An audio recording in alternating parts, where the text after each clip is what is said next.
안녕하십니까? 흑우 자바조입니다. 이번 영상의 주제는 로지스틱 회계 분석입니다. 그럼 시작하겠습니다. 이번 영상은 이와 같은 순서로 진행됩니다. 가장 먼저 로지스틱 회계 분석의 개념과 정의, 다음으로 SPSS를 사용해서 로지스틱 회계 분석을 하는 방법, 세 번째로 로지스틱 회계 분석과 관련된 논문 분석, 마지막으로 간단한 확인 문제를 통해 오는 내용을 정리합니다. 가장 먼저 개념입니다. 로지스틱 회계 분석이란 다요인적인 변수를 독립변수로 하여 종속 변수에 미치는 영향을 파악하는 분석 기법입니다. 대부분의 의학 자료에서 종속 변수는 질병에 걸렸는지 걸리지 않았는지 또는 죽었는지 살았는지 여부와 같은 이분형이기 때문에 로지스틱 회계 분석을 주로 사용합니다. 보시는 것처럼 회계 분석은 종속 변수의 형태에 따라 회계 분석과 로지스틱 회계 분석으로 나뉠 수 있고, 이항 로지스틱 회계 분석이 보건의학 계열에서는 빈번히 사용되고 있습니다. 그럼 로지스틱 회계 분석은 어떤 상황에서 쓰이는 걸까요? 만약 어떤 이는 심장질환에 걸리고 어떤 이는 심장질환에 걸리지 않는다고 했을 때 심장질환의 위험인자를 찾는 사항이 있다고 해보겠습니다. 그렇다면 연구자는 심장질환이 있는 자와 없는 자를 수집하여 그 두 집단에서 여러 변수를 비교하여 어떤 변수가 이 두 집단 간의 차이를 보이게 했는지를 조사해야 합니다. 상세히 설명하자면 혈중 콜레스테롤, 중성지방, 간기능, 당뇨 유무, 흡연력, 운동 유무 등 수많은 변수가 있을 것입니다. 구체적인 사례를 보겠습니다. 심장질환으로 조사된 100명과 심장질환이 없는 200명을 조사하여 총 300명의 콜레스테롤 평균 수치와 흡연력, 운동 유무가 이렇게 표로 작성되었습니다. 세 가지 위험인자에 대하여 오즈 레시오를 구해보면 5.44, 1.5, 0.28이라는 값이 나옵니다.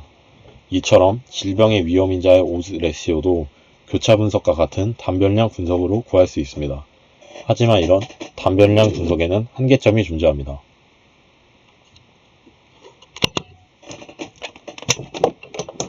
바로 독립변수들 간의 영향력을 통제할 수 없다는 것입니다. 예를 들어 흡연을 하고 심장질환에 걸린 사람들이 콜레스테롤 수치 때문에 병에 걸린 것인지, 운동을 안 해서 그런 것인지, 혹은 또 다른 인자 때문에 질병에 걸린 것인지 구분할 수 없습니다. 만약 흡연의 OR값이 높게 나왔다 하더라도 이는 다른 인자에 의하여 영향을 받아 실제보다 더 높게 나올 수도 있다는 것입니다. 이런 단변량 분석의 문제점은 질병의 위험인자 추정을 어렵게 합니다.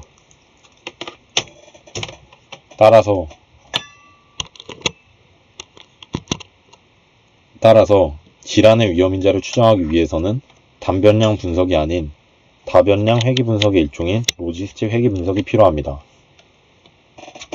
다만 어떤 가정에 의해서 변수들 간의 영향력을 통제하는지는 수학적인 내용이므로 이에 관한 설명은 생략하겠습니다.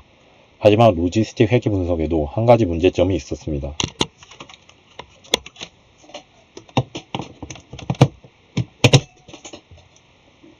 바로 다변량 회계 분석에서 종속 변수 y는 연속 변수이어야 함에도 불구하고 앞서 말한 것처럼 대부분의 의학 보고서들은 질병의 유무와 같이 종속 변수를 이분된 자료로 사용하고 있습니다. 따라서 이를 해결할 방법이 필요했습니다.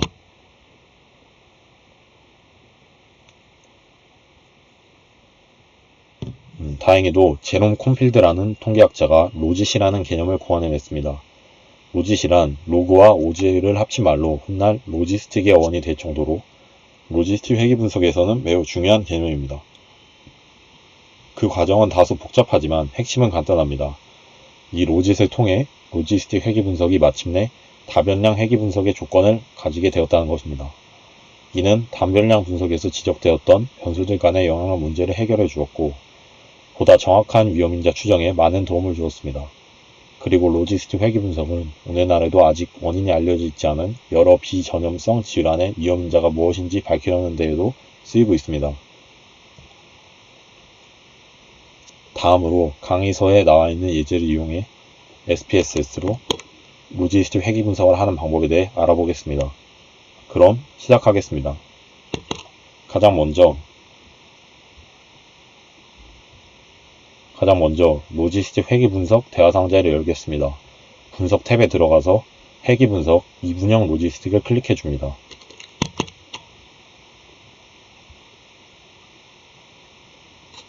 로지스틱 회계분석 대하상자에서 종속변수에는 지방간 유무가 들어가야 하며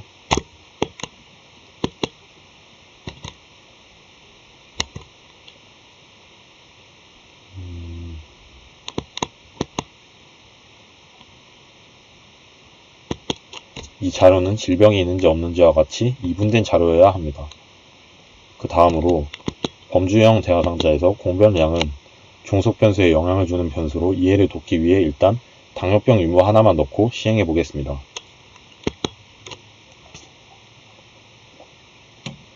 범주형 변수 정의 대하상자는 선택된 공변량이 어떤 범주로 되어 있는지 표시해주는 역할을 합니다. 이 예제에서 당뇨 유무 코드는 없을 경우에 1, 경증 당뇨일 경우에 2, 당뇨병의 경우에 3으로 범주화 시켜 놓았기 때문에 이를 범주형 공변량으로 옮겨줘야 합니다. 다음으로 해야 할 것은 대비 바꾸기입니다. 방금 언급한 것과 같이 정상의 경우를 1로 범주화했기 때문에 1이 참조 범주가 됩니다. 그러므로 참조 범주를 처음으로 선택하여 변경해 주어야 합니다. 범주형 변수 정의 대하상자 아래에는 저장 대하상자가 있습니다. 저장 대하상자에는 예측값, 영향력, 잔차 등의 내용이 있는데 꼭 필요한 내용은 없기에 굳이 알려고 하지 않아도 됩니다. 이제 옵션 대하상자에 대해 알아보겠습니다. 옵션 대하상자에는 통계량 및 도표와 관련된 여러 옵션이 나옵니다. 이 중 지금 필요한 내용은 익스포넨셜 베타에 대한 신뢰 구간 이 부분이므로 체크해준 다음 계속을 눌러주면 됩니다. 이제 모든 작업이 완료되었고 로지스틱 회계분석 대하상자에서 확인을 눌러 SPSS 아웃풋을 출력시키면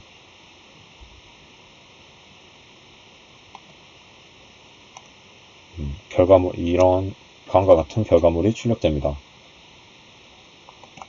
선정된 다른 변수들에도 전과 같은 과정을 적용하고 아웃풋을 출력하면 작업은 완료됩니다. 그럼 이제 연습 문제를 풀어보겠습니다. 함께 풀어보실 분들은 영상을 여기서 잠시 멈추고 다시 시작해주세요.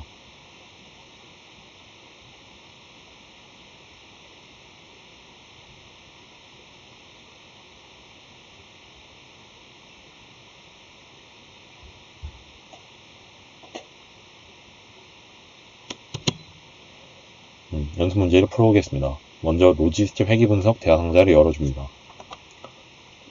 종속변수에는 잔여물을 넣어줍니다. 독립변수 한 개당 다양한 케이스가 존재해야 하기 때문에 단변량에서 유의한 변수만을 선정했고 최종적으로 죽, 감자, 육류, 어패류를 선정했습니다.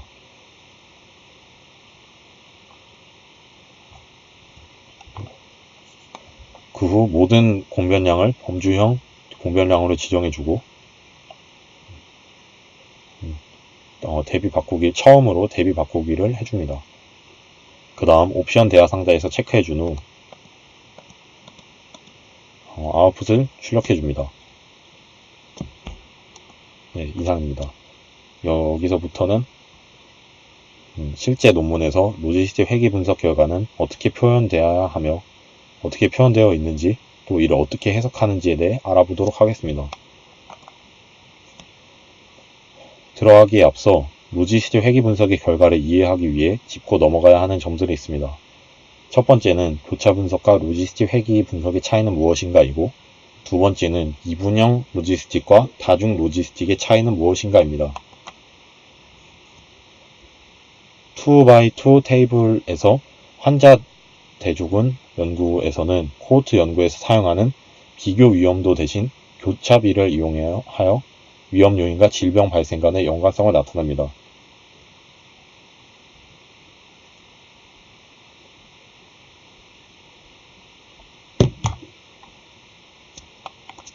(2x2) 테이블에서 환자 대조군 연구에서는 교차비는 오즈비, 승산비, 대응 위험도 등으로 불리기도 하며 교차비는 오즈의 비로 구하는데 여기서 오즈란 승산, 오즈, 비차비, 대응비로 해석됩니다. 실제로 교차비를 계산해보며 설명해보겠습니다. 왼쪽 표와 같은 2x2 테이블이 있습니다. 여기서 오즈는 두 대응되는 확률의 비입니다. 예를 들어 요인에 노출된 집단에서 환자가 나올 오즈는 요인에 노출된 집단에서 환자가 나오지 않을 확률분의 요인에 노출된 집단에서 환자가 나올 확률로 B분의 A고 요인에 노출되지 않은 집단에서 환자가 나올 오즈는 이와 같은 방식으로 계산하면 D분의 C입니다. 결론적으로 교츠비는 이렇게 구한 두 오즈의 비로 BC분의 AD입니다. 여기서 구한 오즈는 1보다 클 경우 위험 요인에 노출되었을 때 질병이 발생할 오즈가 노출되지 않을 경우보다 더 높다고 말하고 1보다 작은 경우는 위험 요인에 노출되었을 때 질병이 발생할 오즈가 노출되지 않은 경우보다 더 낮다고 말합니다.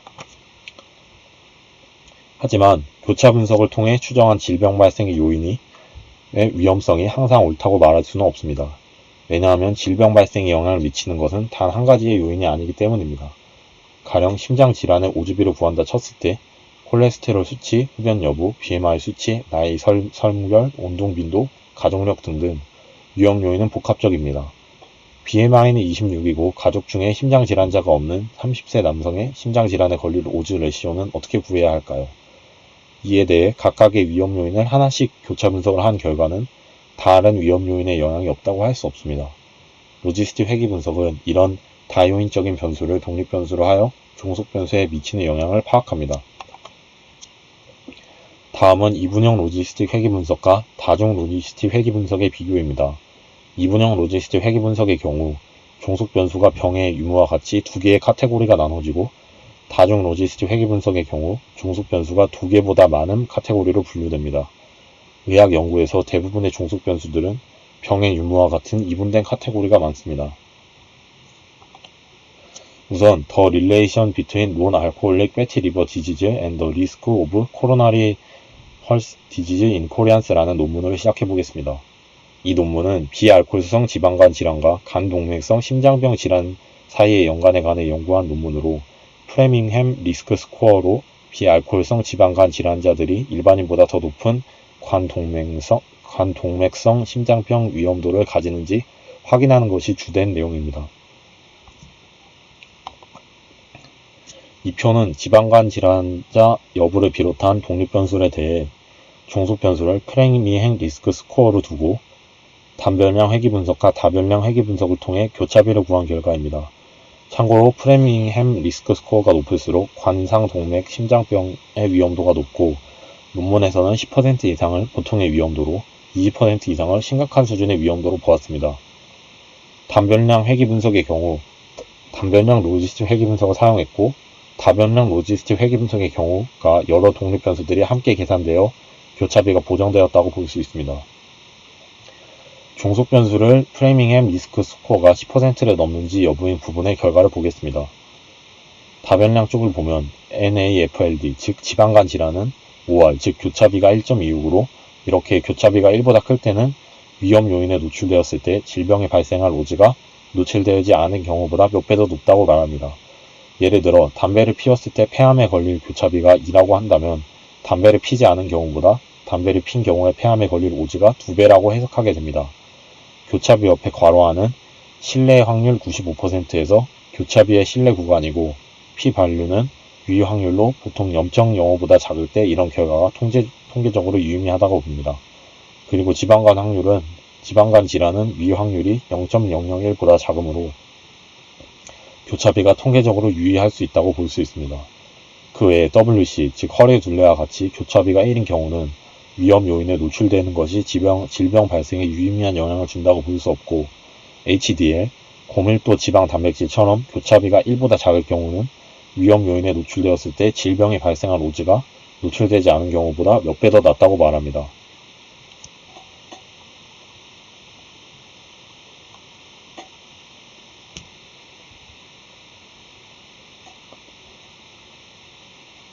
다음은 Diagnostic and Predictive Performance of Biomarkers in Patients with Sepsis in an Intensive Care Unit이라는 논문입니다. 중환자실의 폐혈증 환자의 진단, 예방 관련 바이오마커들을 서로 비교한 논문입니다. 그래서 이 표는 폐혈성 쇼크와 28일 내 사망을 예측하는 독립적인 요인들에 대해 이분형 로지스틱 회귀 분석을 한 결과를 그대로 옮겨놨습니다. 보통 결과 분석의 경우 교차비와 유의 확률이 중요한데 그 외의 것들도 하나씩 설명해 보겠습니다.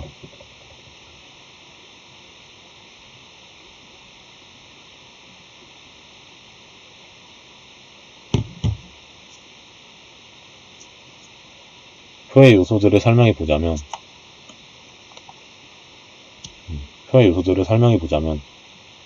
B는 로지스틱 회귀계수 추정치, 스탠다드 에러는 추정치의 표준 오차, 와일드는 와일드 통계량, 디그리 오브 프리덤은 자유도, 그리고 나머지는 앞서 말한 미유 확률, 교차비, 신뢰 구간입니다. 먼저 로지스틱 회귀계수 추정치는 회귀함수에서 독립변수에 대한 종속변수의 기울기 추정치입니다. 간단히 말해 이 값이 클수록 결과에 대한 영향력이 더 크다고 볼 수 있습니다. 추정치의 표준 오차는 이 값이 작을수록 B가 더 정밀하고 신뢰할 만하다는 뜻입니다. 와일드 통계량, 자유도, 유의 확률은 모두 와일드 테스트와 관련이 있습니다. 표본에서 추정할 매개 변수가 있는 통계 모델에서 데이터 항목 내 또는 항목 간의 관계를 표시할 때 와일드 검증을 사용하여 모수의 참값을 검증할 수 있습니다. 로지스틱 회귀 분석에서는 와일드 테스트를 통해 해당 설명 변수가 연구 결과에 영향을 미치는지를 봅니다.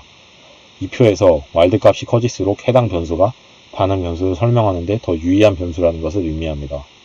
자유도는 와일드 테스트의 자유도를 뜻하며 와일드 테스트는 구하는 변수가 B 단 하나이므로 결과도 모두 1입니다. 이 결과에서 p-value, 유의 확률은 정확하게는 와일드 테스트의 유의 확률이라고 볼 수 있습니다. 마지막, 교차비와 신뢰 구간은 앞서 설명했기에 생략하겠습니다. 이 정도의 내용이 숙지가 된다면 로지스틱 회귀 분석을 사용한 논문 결과를 이해하는데 어려움이 없을 것 같습니다. 적어도 교차비와 유의 확률에 대한 의미를 정확하게 안다면 최소한 요인이 질병 발생에 어떤 영향을 미치는지는 해석할 수 있을 것입니다. 지금까지의 내용 정리가 되셨나요? 그렇다면 간단한 문제들을 통해 지금까지 배운 내용에 대해서 확인하는 시간을 갖겠습니다.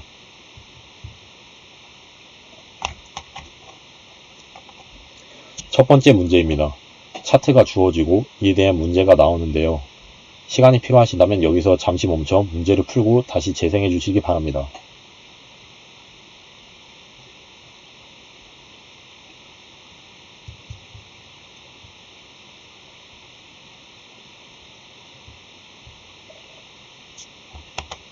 먼저 주어진 차트를 분석하자면 다음과 같습니다. 이 차트는 위에 영어로 써 있는 것처럼 45세 이상의 한국인을 대상으로 한 여러가지 위험 요소들의 폐쇄 폐병에 대한 영향력을 조사한 것인데요. 파란색 동그라미 친 unadjusted OR은 univariable, 즉 단별량 교차비, 그 옆에 빨간색 동그라미의 adjusted OR은 multivariable, 다별량 교차비를 의미합니다. 표를 해석하는 방법은 앞서 배운 것처럼 경제적 지위를 예로 들자면 단별량 분석에서는 유의 확률이 0.001보다 작아 유의미하게 부유한 사람들보다 가난한 사람이 2.18배 높은 위험도를 가지지만 다별량 분석에서는 유의 확률이 0.301로 충분히 크기 때문에 영향을 미치지 않는다는 것을 알 수 있습니다. 즉 다른 요인들이 모두 통제되는 단별량 분석의 경우와 달리 다른 요소들이 모두 복합적으로 작용하는 경우에 경제적인 요인은 크게 영향을 미치지 않는 점을 표로부터 알 수 있습니다. 그럼 이제 다음 문제를 풀어보겠습니다. 이번 문제는 방금의 차트와는 큰 상관이 없는데요.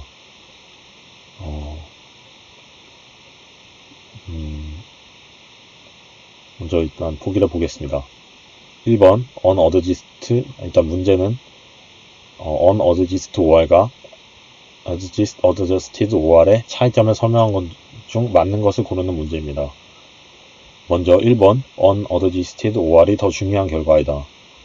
두 교차부의 의미는 때에 따라 다르겠지만 굳이 중요성을 따지자면 모든 요인이 고려될 수 있는 adjusted OR이 더 중요하다고 할 수 있습니다. 그래서 1번 보기는 맞지 않고요. 그 다음 2번 adjusted OR은 단별량 결과이다. 네, adjusted OR은 다별량 결과입니다. 그 다음 3번 unadjusted OR은 로지스틱 회귀 분석으로 주로 구한다. unadjusted OR은 단별량 분석으로 구하고요. 이런 단별량 분석은 교차 분석에서 주로 이루어집니다. 다음으로 adjusted OR은 교차 분석에서 구할 수 있다. 다별량 분석을 할 수 있는 것이 로지스틱 회귀 분석의 장점 중 하나인 것을 앞에서 배웠습니다. 마지막 5번 adjusted OR은 multivariate라고 표현하기도 한다. 네, 맞는 보기입니다. 따라서 답은 5번이 되겠습니다. 두 번째 문제도 방금 본 표에 관한 문제입니다. 1번 단변량과 다변량 모두 여자에 비해 남자가 병을 가질 위험도가 각각 3배, 2.98배로 높다는 것을 알 수 있습니다. 그래서 1번 보기는 맞고요. 그 다음에 2번 어드저스티드 OR을 보면 경제적 상태가 COPD에 영향을 미치지도 않는다. 앞서 차트 분석에서 했던 내용입니다. 유의확률 P값이 0.301로 크기 때문에 영향을 미치지 않는다고 볼 수 있습니다. 다음 3번 어드저스티드 OR을 보면 경제적 상태가 COPD에 영향을 미친다. 반대로 단변량에서 영향을 미치고요. 다음 4번 어드저스티드 OR에서도 성별과 연령의 차이는 COPD에 영향을 미친다. 두 요인 모두 영향을 미친다는 것을 확인할 수 있습니다. 마지막 5번인데요. 다변량 분석을 하는 이유는 질병의 유병률이 아니라 질병 발생에 있어서 위험 요인들이 미치는 영향력을 보기 위함입니다. 따라서 답은 5번이 되겠네요.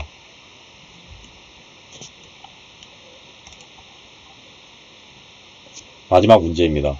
다음은 대한내과학회지에 나오는 논문에서 Statistical Analysis 부분에 적혀진 글인데요. 여기서 빨간 부분 다변량 로지스틱 회계 분석이 AMH 레벨과 PCOS과의 연관성을 평가하기 위해 사용되었다에 대한 문제입니다. 그래서 문제는 다변량 로지스틱 회계 분석에 대한 문제인데요. 보기를 보겠습니다. 1번 관찰적 연구의 마지막 표를 장식하게 된다. 다변량 로지스틱 회계 분석의 결과값을 나타내는 표는 질병과 독립변수들의 관계 정도만에 나타내는 것이기 때문에 정리를 하는 마지막 표를 장식하지는 않습니다. 2번 바이너리 로지스틱 회계 분석의 종속변수는 2분형으로 나눠져 있어야 한다. 앞서 SPSS에서 종속변수 설정이 기억이 나시나요? 2분형 로지스틱 회계 분석의 종속변수는 반드시 2분형으로 나누어져 있어야 합니다. 3번 AMH 레벨스 앤 토탈 테스토스테론의 관계를 보는 데 있어 기타 모든 컴파운딩 팩터를 통제할 수 있는 분석법이다. 컴파운딩 팩터, 즉 교란 변수를 통제하는 분석법은 생존 분석에서의 혹수 회귀 모형을 통해 가능합니다. 4번 독립변수도 연속변수이든지 범주화 변수이든지 관련 없이 SPS 삽입이 가능하다. 독립변수에서 연속변수는 범주화시키거나 척도에 맞게 변형해야 삽입이 가능합니다. 5번 결과값을 릴레이티브 리스크 값으로 받을 수 있다. 결과값을 상대 위험도 값으로 받는 것은 교차 분석의 코호트 연구에서입니다. 따라서 답은 2번이 되겠네요. 지금까지 로지스틱 회계 분석의 기본적 이해와 사용하는 목적, 그리고 실제 보고서에서 사용되는 표의 의미를 해석해봤고, 마지막으로 간단한 연습 문제들로 이를 확인했습니다. 로지스틱 회계 분석, 그렇게 쉬운 개념은 아닌데요. 이해가 잘 되셨나요? 앞서 살펴본 여러 예시처럼 보건의학 계열의 연구 문헌을 정확히 이해하고 논문을 작성하기 위해서는 꼭 알아두어야 하는 부분입니다. 어렵더라도 열심히 공부하셔서 똑똑한 의료인이 되시길 바라며 이상 오늘의 영상을 마치도록 하겠습니다. 감사합니다.